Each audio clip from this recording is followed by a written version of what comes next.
I was 11. We'd just moved into a rental on the edge of town, one of those streets where the houses backed up to an almond orchard. My dad worked nights at a distribution center, so it was usually just me, my mom, and my little brother Caleb after dark. About a month in, we started noticing the motion light in the backyard turning on at weird hours. Not all the time, maybe twice a week, around 2 or 3 a.m. My mom figured it was raccoons getting into the trash. She never went out to check, just complained about the electric bill from the light staying on. One night I woke up because Caleb was standing in my doorway. He said someone was knocking on his window. His room faced the side yard, this narrow gap between our house and the fence, maybe 3 feet wide. Nobody could comfortably walk through there, let alone stand at his window for long. I told him he was dreaming and made him get in my bed. We both heard it that time. 3 slow knocks, evenly spaced, like someone tapping with a knuckle. Not panicked, not random, then nothing. We didn't tell my mom until morning. She checked the side yard in daylight and found a footprint in the dirt below his window, facing the glass, like someone had stood there a while. She started locking the back gate after that, but the motion light kept tripping. Twice she got up and looked out and said she saw nothing, just the orchard, dark. The thing I never told anyone, not even my mom, until years later, is that one of those nights I looked out my own window when the light came on, and there was a man standing at the tree line, not moving, just standing there, facing our house. I watched him for maybe 10 seconds before I got scared and got back in bed, and when I worked up the nerve to look again, he was gone. We moved out 4 months later, before my dad's contract even ended. My mom just decided she'd had enough. The new tenants lived there about a year. I looked the address up a while back out of curiosity. It's been empty since 2019. No one's rented it since. I don't have an ending for this. I don't know who he was, or if it was even the same person every time, or if the knocking and the man at the tree line were related at all. I just know none of us sleep with the windows uncovered anymore, in any house we've lived in since. This story starts in the lead up to Christmas. To set the scene, I live near Glasgow in Scotland. I stay with my parents, siblings, cats and dogs. We're a close-knit family and often spend nights together in the living room, watching TV, playing games, and catching up on our lives. At the time of this story, I was 16, turning 17. I was in high school, but getting closer to leaving and starting my education outside of it. In the days leading up to Christmas, during one of those late nights together, we were watching Christmas Carol. We often have movie nights around Christmas, and it's one of my favorite things about that time of year. During the movie, we heard a knock at the door. This wasn't unusual, so we didn't think much of it. My mom got up to answer it, but nobody was there. The street was empty. Our garden wrapped from the front of the house around to the back, so she checked along the side of the house too, but there was nobody there either. She came back inside and we resumed the movie. A few days later, I was sitting at the living room table doing exam work when I heard another knock. I paused my work and went to answer the door, but again, nobody was there. We assumed it was probably neighborhood kids playing a prank. Where I'm from, kids sometimes get bored and cause trouble instead of finding something better to do. In Scotland, there's a game called Chappie, where kids knock on someone's door and run away laughing. It's stupid, but as a kid, the adrenaline rush of someone opening the door to nobody there can be weirdly fun. We have a family group chat where we keep each other updated on things, and throughout that week, several family members mentioned experiencing the same thing. The one that stood out the most was something my dad experienced.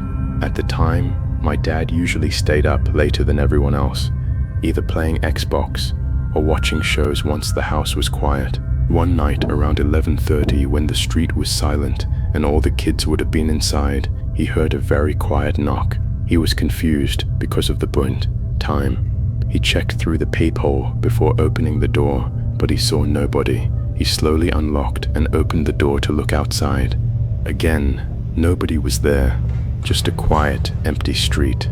He locked the door and came upstairs to ask if anyone had heard it, but because the knock was so quiet, nobody else had. This started to unsettle us because it had been happening repeatedly. Nobody had ever seen or heard anyone outside except for the knocking itself. Usually, when kids do this, you hear them laughing or running away. This felt different. Christmas Day is when everything escalated. We spent the day with family opening presents, sharing gifts, watching movies, playing games, and eating way too much food. It was a great day. Later that night, I felt sick from eating so much, which I always do Christmas. So I went upstairs to lie down. I ended up dozing off and woke up hours later. When I checked my phone, it said 2:01 a.m. Everyone else was in bed, and the house was completely silent. I knew I wouldn't be able to fall back asleep, because once I woke up, it's hard for me to sleep again no matter what time it is. I stayed on my phone in the dark, scrolling social media instead of turning the TV on, watching Christmas present haul videos, and messaging friends who are still awake. It's normal during Christmas break when there's no school or responsibilities, and you try to enjoy the freedom before going back to exams and routines. After a while, I heard a faint knock. I wasn't sure if it came from my door, my window, or if I imagined it. I sat up straight in bed, staring into the dark room with my heart racing. I didn't want to move. I knew nobody should be outside at that time on Christmas night. I didn't know if the past few weeks were just getting into my head, or if someone was actually inside the house. My room is on the second floor, so someone being at my window would be very unlikely. After what felt like forever, I finally worked up the courage to open my bedroom door. As I did, I heard what sounded like footsteps coming up the stairs. My brain immediately assumed it was my dad coming up to bed after staying up late like he usually did. I stepped into view of the staircase to tell him I was still awake and heard the knocking again. That's when I realized it wasn't my dad. It was a man I'd never seen before. I immediately felt sick when I saw him. I wondered if this was the person behind all the knocking. He was already inside the house. He was staggering as he climbed the stairs and looked heavily intoxicated. I slowly backed into my room, luckily without him seeing me, and I quietly shut my door. I could hear him walking around and opening doors, going into each room one by one. I remember thinking it was only a matter of time before he reached mine. I completely froze and didn't know what to do. It felt like all my common sense disappeared. Eventually, I opened my door slightly and saw him coming out of my younger sister's room. That's when my brain finally kicked back into action. I ran to my parents' room and woke them up, telling them there was a man inside the house. My mom woke up instantly, while my dad was still groggy. We went downstairs together and found the man passed out on the couch, with my dad's beers opened and scattered around him. My mom shouted at him to get out. He woke slightly and angrily insisted the house belonged to him. We tried to get him up, but he was completely dead weight. My mom slapped him, trying to wake him, but he barely reacted. A few minutes later, my dad came fully downstairs, saw what was happening, and immediately took control of the situation. He shouted at the man that this was not his house and threatened him to leave. The man refused. My dad eventually had to physically lift him off the couch and drag him out the side door. He forced him outside and warned him not to come back before shutting the door. We thought it was finally over, but seconds later, glass suddenly shattered toward us. The man had punched through the window, sending broken glass inside. He pushed his face inside the broken glass, like something out of The Shining. While my dad went to call the police, the man started shouting aggressive threats, saying he now owned the house, that he knew what we looked like, that he would return. Needless to say, we were all in shock.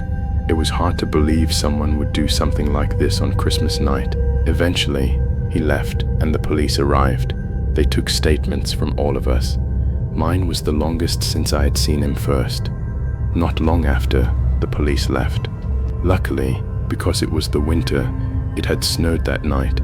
which is actually rare where we live since we usually just get slush. There was a clear trail of blood leading down the street. Police followed it to a nearby playground where they found the man lying on the ground with blood and glass in his hands. They arrested him after and later confirmed they believed he was the intruder. Our window was replaced the next morning. We told my siblings what had happened. Surprisingly, they slept through the whole thing, probably knocked out from all the Christmas food. Later, I got a restraining order against the man because of my age and the threats he made. He was fined for the damage and given community service instead of jail time. When police questioned him about the weeks of knocking at our door before the incident, he claimed he knew nothing about that and denied ever doing it. It turned out he actually lived in our house years before we moved in. He claimed there was no bad intention and said he had simply drank too much while out with friends and accidentally went into the wrong house. Thankfully, nobody in our family was seriously hurt. The only injury was my mom bruising her wrist from slapping him while wearing bracelets. Apparently, that hurts you more than the person you hit. To this day, we still have no explanation for the knocking that happened before that night. Even now, sometimes I feel like I hear a knockate at night. Maybe it's just in my head, or maybe it isn't. I guess I'll never know if it was him or someone else out there watching. This happened around 2010, when I was about 6 years old. My family and I were living in a small neighborhood in Springfield, Oregon. It was my older brother, sister, my mom, and I, as my dad was deployed at the time. I was really close with my dad and always took it hard when he was away. Late one night, I sat on the porch with my mom while she smoked a cigarette, and we watched the rain. While we were sitting there cold, but enjoying the rain in each other's company, we noticed a man walking in the middle of the road. He was wearing one of those oversized yellow rain jackets. It immediately caught both of our attention because it was pouring rain really late and there was no one else usually out at that hour. We sat there, watching him as he began walking slightly toward our driveway. My mom stood up, grabbed my hand, put her cigarette out, and we watched as the man stopped walking right next to our garbage cans in our driveway. My mom turned to take us inside, and the man began yelling at us. I don't remember what he said, but I remember being so terrified as my mom rushed me inside. As soon as we got inside, my mom locked the door and turned off all the lights. At that point, I was terrified, and of course, being a kid, I started crying. My mom rushed my siblings and I, shushing us, and we all went and laid in my parents' king-size bed together, as we were all a bit worried, but nothing else happened. There was no more yelling or noise or anything, so we all drifted to sleep. That night, I had a terrible nightmare I can still picture to this day. It was of a man in a big yellow rain jacket peering through our window. I woke up, terrified and crying, literally shaking my sister awake just so I could tell her I was scared. I have no idea how much time passed. My sister got out of bed and walked me to the bathroom that was attached to the bedroom. She shut the door and spoke with me while I cried, trying not to wake my mom or brother. My mom must have been trying to find her old BlackBerry phone, but seemingly failed because when she came back, she didn't have it. That meant none of us could call the police since this was the only phone in the house. We sat there in silence, listening to the man who was now screaming and yelling for us to let him in while still banging loudly on the door. It was honestly a really hopeless and fearful night. It was just the five of us with no phone to call the police, and my dad, who was normally our protector, was gone. We sat there on the floor, huddled together, freaking out and praying our neighbors would call the police, but nothing happened. Eventually, the man left, but no police ever came. What was strange is that it was a small neighborhood where everyone lived close together, and our house specifically was a duplex. So how not a single neighbor heard this and called the police is beyond me. Eventually, we went to sleep and everything was okay for a while, But not even a few weeks later, still just the 5 of us at my home, my family woke up to my front door wide open, along with a window open and a huge hole cut into the window screen. My mom immediately called the police. There were lots of random items missing, including my piggy bank filled with all my holiday savings, along with random items around the house. But the most disturbing thing missing was a giant vase filled with cash and coins that my family had been saving for months. The sickening part was that it had been on my nightstand right next to my bed where we were all sleeping. This was a long time ago, and sadly, my mom has since passed, and my dad wasn't there when it happened, so I'm not really sure what other details I might have missed. I do know that the intruder was never caught. I also don't know if the same man who was harassing us that night was the same person who broke into our house weeks later. It could be connected, or it could not be. I do know that none of us were harmed, which makes me feel like maybe it wasn't the same person, because that man seemed really aggressive for someone who just wanted money. But on the other hand, I later found what looked like the same giant vase sitting on the porch of a neighbor who was a man that lived alone and that we never really saw, so honestly, who knows? This happened to me almost 3 years ago, almost to the day, while I was in Idaho serving a full-time mission. The town that me and my companion, who I'll refer to as Spencer, were assigned to was quite small, so there wasn't always a lot for us to do. And on top of this, at the time, I was going through a rough patch, things like self-esteem issues and having trouble sleeping. So, as a result, we found it difficult to stay out all day doing work. One other thing about where we were assigned was that we were living in an actual house, albeit a tiny one. Usually we only ever get apartments, but I guess for this area, a house was the only option, probably because there were no apartments anywhere nearby. The layout of the house was fairly simple. As you walked through the front door, you entered the main room where our desks were, and immediately to your right was our bedroom. If you kept walking straight, you would walk through a large open doorway that led right into the kitchen. From there, to your right was the bathroom, and to your left was the laundry room, and that was it, besides one storage closet in the kitchen as well. One other detail was that although the house technically stood on its own lot, the landlord's house was right next door, and anytime we had problems with something, we could just walk over or call him. On this particular night, I was sitting in the living room at my desk on my phone, with my chair turned to face the kitchen, and Spencer was sitting in the bedroom on his phone. It had gotten dark outside a couple of hours earlier, so we returned home and were just relaxing before we went to bed. In the middle of whatever I was doing, I heard a single knock come from the window above the sink, and because of the layout of the house, where this window was, you could basically see the whole living area where I was sitting. I looked up at the window for a few seconds, but only saw darkness. I went back to what I was doing and began to think that it must have just been a branch or something. There were large trees behind the house, but the more I thought about it, the more unlikely it seemed. None of the trees were close enough to the house to brush the window that way, and it wouldn't have made a knock sound like the one I heard. In the middle of having this thought, I heard another knock around the corner at the window in the laundry room. The full weight of what was happening was finally coming into focus, but my mind was still looking for an explanation that didn't conclude that someone was outside, circling the house, stalking my companion and I. I started to tell Spencer what I had heard from the living room, but as I was, another knock came from the window in the living room, the one right next to me. I didn't see who it was on the other side, and I didn't want to. I jumped up and ran into the bedroom and locked the door. I asked Spencer if he heard it too, and he said, yes. We started debating what to do.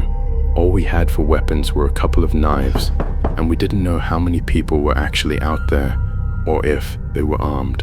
So, going to confront them on our own was out of the question. During our discussion, the knocking sound moved from the window in the living room to the front door itself, and we were getting more and more freaked out. We briefly debated calling the police, but we were in the middle of nowhere, and it would take them forever to get out there to help us. Then Spencer remembered we had the landlord's number. He called him and began explaining the situation, and by this point, we hadn't heard a knock at the door for a couple of minutes or so, but I knew what that meant, and I was dreading it when it finally came. A knock at our bedroom window. The blinds were closed, so we couldn't see who it was, and they couldn't see us, but that didn't make me feel much better. Spencer told him someone was stalking the house, and he said he would be right out with a shotgun. We waited for another few minutes, anticipating another knock, but nothing happened until finally our landlord came to the door and announced himself. We asked him if he had seen anyone, and he said no, but that he saw a pickup truck speeding away as he approached the house. I asked if he had gotten a license plate or any other features that could help the police, but he said they had already been too far away for him to see anything. Spencer and I grabbed our flashlights and circled the house with him. There were small patches of snow on the ground from a weather system that had come through a few days earlier, and in the snow we saw footprints indeed circling the house, and as far as we could tell, there was only one set. We debated calling the police, but we knew that they wouldn't be much help in tracking the guy down. The landlord said to call him again if the guy came back, and with that, we went back into the house, locked everything down, and tried to sleep, but we couldn't. The first thing that came to mind was other missionaries playing a prank on us, but if that was the case, then why didn't they reveal themselves, or say gotcha or something like that at some point? Also, it was past curfew. Everyone was supposed to be home, and the closest missionaries to us were at least 20 minutes away. The other possibility was that it was some teenagers from the ward playing a prank, but that didn't seem likely either, especially afterwards because again, they would have come back and started laughing at us, and there was only one set of footprints we found. If it was a prank, I feel like that would have been a group thing to do. After the fact, no one ever fessed up when we did some asking around, so to this day, we still have no idea who was outside or why they chose to harass us. But the scariest thing to me wasn't the knocking or how the only thing separating us from him was a thin layer of glass, but the fact that I likely looked right at this guy when he first knocked on the window in the kitchen and didn't even know it. From that day forward, my sleep only got worse, nothing worked, and my own personal issues did not improve either. I'm not sure I'll ever go back to that house.